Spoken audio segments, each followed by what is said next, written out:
As we are forced into new cogs of time via the whims and wishes of others, a shift comes to our planetary light structure. We have known for some time that time itself has been unraveling and is choosing to wrap itself in another direction. Oftentimes the selfish agenda of humans allows them to trance into something that is truly for their betterment. Like blind mice, they search for explanations that can only be felt and never written. As Earth is issued more time to do what it could not get to in regular daylight hours, humanity is feeling stretched like handy wrap. More and more demands are placed on an already frayed world. Like one who has won millions of dollars, everyone comes knocking upon your door asking for handouts and a hand up. Life demands your attention, but with only 24 hours per Earth day, how are you going to spend your very precious time? The time equations and the linearness of your time expressions is about to shift in dimensional context. What this means to you is such: you open up time equations that have been dormant up until now. These are light-filled numeric formulas of expansion. Time is a 360-degree equation of change. It can be approached from above, from below, from in between, or from. Your capabilities are far surpassing what your earthen imagination has taken to be expanded thinking. You are opening up portals of self, portals of knowing, and portals of expression that you have never dreamt or that has ever been dreamt by anyone on your earth could be experienced. Coming into your true self is a dimensional shift as well. The true you is not one being. It is not one frequency of heightened ascended light. It is not one aspect. The true essence of you is multitudes of experience. You are a multi-universal expression of unending light. You look at your world and see such limited possibilities. In the next few years you will be experiencing paramount knowledge. This knowledge in all of its exquisiteness and expansiveness is but a minuscule particle of what is available. You are now ready to receive as you have never received before. The receiving will come in knowledge packets. The receiving will come in dreams. The receiving will come in encodings that are released from your DNA. Every aspect of you, every cell, every hair, every iota is activating into what is known as God encodings. This means your hair is becoming a celestial event. Your skin is becoming a celestial event. Every aspect of you walks into fullness. And in that fullness, you will recognize that it is not enough and reach for more. You stretch yourself to go home, to embrace what you know as God. The God that you search for is within you and has been within you from the beginning. You stretch your arms out as a baby that wants its parents. The parent holds it already. The child searches for what it has. The more God knows itself, the more God realizes that she does not know itself at all. The universe expands through you, for you, and to you. It is continually birthing itself into more just for you, and yet that more is smart enough to realize it is less, which draws it into birthing more. There is not an end to you. There is not a beginning to you. Existence just is.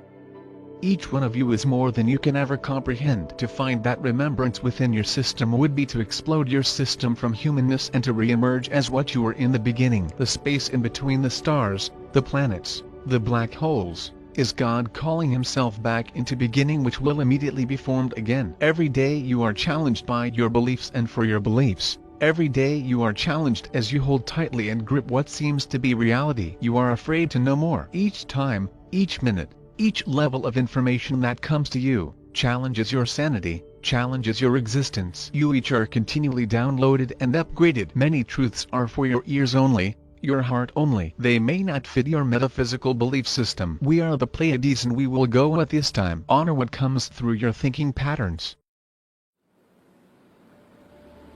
On behalf of the Galactic Federation and the spiritual hierarchy, we greet you. We would like to assure you that we are of the light, and that we come to you in the service of your Creator to assist and advise you so that you may better understand and react to the changes which will soon be upon you and your planet. With your limited vision, and your relationship with self-centeredness and conflict, you may be tempted to suspect that we have come to harm or to conquer you. There are indeed forces in your universe who might have such intentions, but their powers have been largely neutralized at this time. I have already assured you and gladly assure you once again that we are of the light, and that we are here for your benefit. The time has now come for a general movement upwards, a sorting of those who are ready to move up, and those who are not. Your planet is to be cleansed physically as well as on the spiritual level, for she has suffered much harm in acting as your host. It is important that you have some idea of what lies immediately ahead and why it is to take place, so that you may prepare yourselves.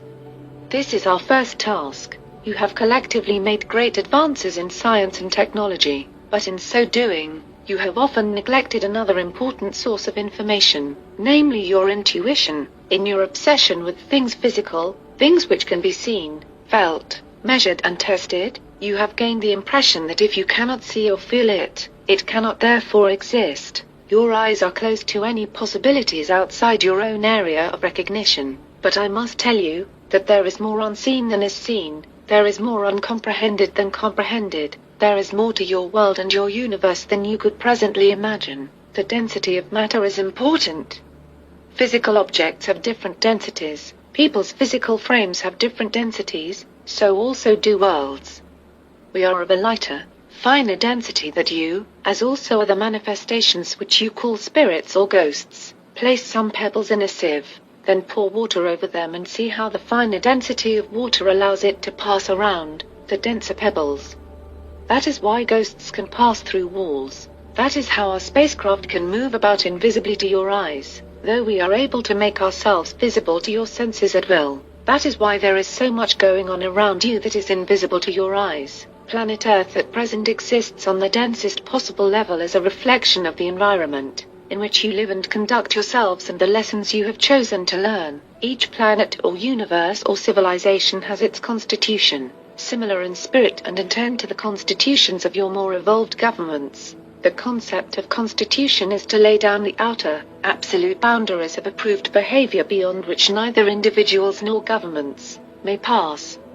Planet Earth has been given the gift of free will, as have many others, but unlike others, your free will has been given without boundaries. Thus you have been able to go to extremes of violence and self-gratification at the expense of others, extremes which in other civilizations would not be permitted. In this way you yourselves, and all of us who observe you and experience your world by correlation, can learn of the effects which such actions can set in motion. But this situation will shortly come to an end, for now is a time of sorting and of moving upwards.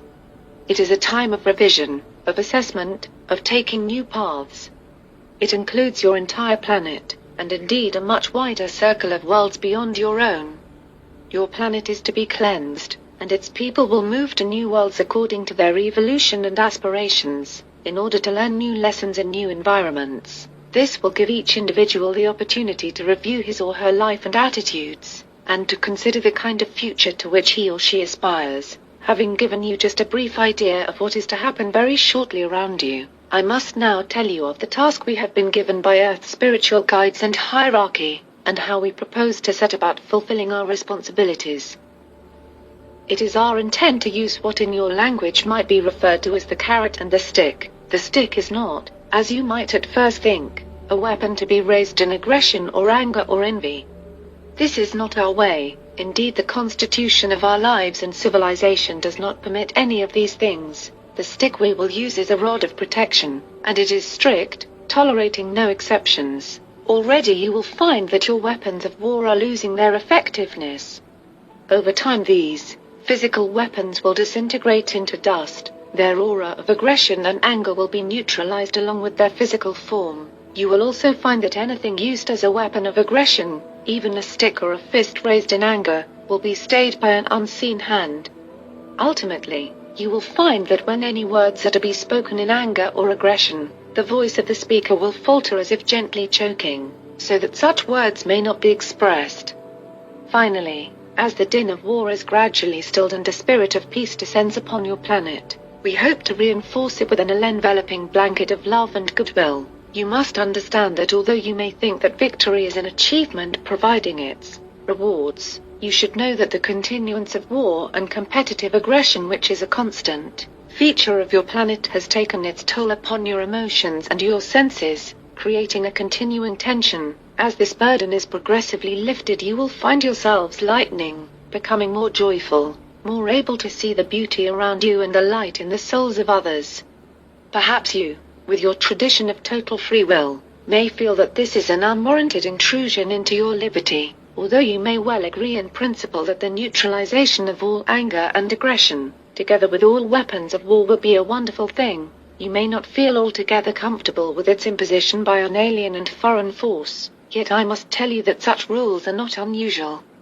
Indeed, your planet is almost unique in permitting such activities. which are not within the constitutional bounds of other civilizations. Many of you may also feel that while an end to violence is a good thing in principle, it is necessary first of all to repay debts, to claim the eye for the eye. But I must tell you that such vendettas, such acts of violence followed by counter-violence in the name of honor, these acts have been going on for centuries in your collective lives. Somewhere, at some time, the perpetuation of violence must stop. This is now the place and the time. I must also explain that if we are to help you, as we have been instructed to do, we must first ask you to be still. We cannot help and advise those who are too busy killing one another to listen to our words. If you could see your planet from outer space as we do all the time, you would see a murky aura of accumulated hate and aggression, and your ears would be deafened by the constant clamor and din of war, the shooting and the bombs, the cries of the wounded and the dying, and the destruction of so much of the physical assets of your civilization which you have previously built with expenditure of great effort and planetary resources. If only the effort you have put into destruction and rebuilding could have been directed into preserving and enhancing, of building upon building, imagine how rich your civilization would now appear. But that is your destiny, and it is not for us to question it, only to point out that if you are to listen, to be informed, to improve your conduct and make a right decision when needed to do so, then you must first be stilled. Our stick will be the rod of protection, ensuring that acts of aggression are halted so that the clash of war may be stilled and the spirit of aggression, of violence and revenge may be quietened. The carrot of persuasion will take the form of suggestions as to how you may conduct your lives more peaceably, more spiritually, with the reward that in so doing you may be more ready to move to a higher level of being. It is a hope that as you pause for a moment in your aggression and counter-aggression, when your ears are no longer filled with the din of war and your senses not fully preoccupied with getting the better of others before they get the better of you, in that stillness and space of neutrality you may be persuaded to begin afresh, and to build for yourselves a society where relationships are based on mutual respect, non-aggression and cooperation, on construction rather than destruction. A daunting, perhaps even impossible task. No. Indeed, it is much easier done than imagined. In other societies more developed than your own, there is one guiding principle of conduct between people. It is a simple rule. First, do no harm. You must start early with your very youngest children, as we also do, teaching them what is to us the most important rule of life: respect others as you would have them respect you. Think no unkind thoughts, say no unkind words, for one only puts others down in order to make oneself feel greater. Learn to value yourself for what you are. Build upon your incarnated foundation, develop yourself and your natural gifts, remembering only that you should enrich your own life without impoverishing that of others. Emotionally, spiritually or physically, your governments too must reform themselves rapidly, for despite the belief which many hold that they live in a democracy, in truth few people trust their governments to act competently, honestly and efficiently. The purpose of government, in the words of your Thomas Jefferson, is to prevent men from injuring one another. If only you had but one government which did just that, which ensured peace and true social justice among its people, acting productively without undue waste, with honesty and transparency, with the interests of the people, its customers, at heart, you would never believe the beneficial, almost magical effect it would have. With that one principle, there would be physical plenty for all to live challenging and rewarding lives in a pleasant environment on a respected planet. As you shed your aggressive competitiveness, competing only with ignorance to create knowledge, competing only with poverty to create wealth which all may share, conducting your collective lives according to the principle of mutual respect and cooperation, so all the dark, dank places you have created for yourselves will be changed and brightened. Those who have been put down will find new freedom to make their own contribution, and the harm done to your host planet can slowly be undone. There will be little enough time for this new spirit to take root, but if you can only pause from your aggression long enough to enjoy the stillness of peace, if you can order your collective affairs according to universal laws long enough to glimpse the rewards of peace, justice and cooperation, and if experiencing these things each of you can profit from your new environment in order to review your personal attitudes, your approach to yourself and to others, you will then be in a position to embrace a brighter future. It is our wish to remain with you, and to communicate with you constantly in order to give you a wider view of that which you cannot see, of developments around you and how they will affect you, and in our behavior towards you. We will show you the creative, nurturing power of love, of mutual caring and assistance which we hope that you too will embrace among yourselves.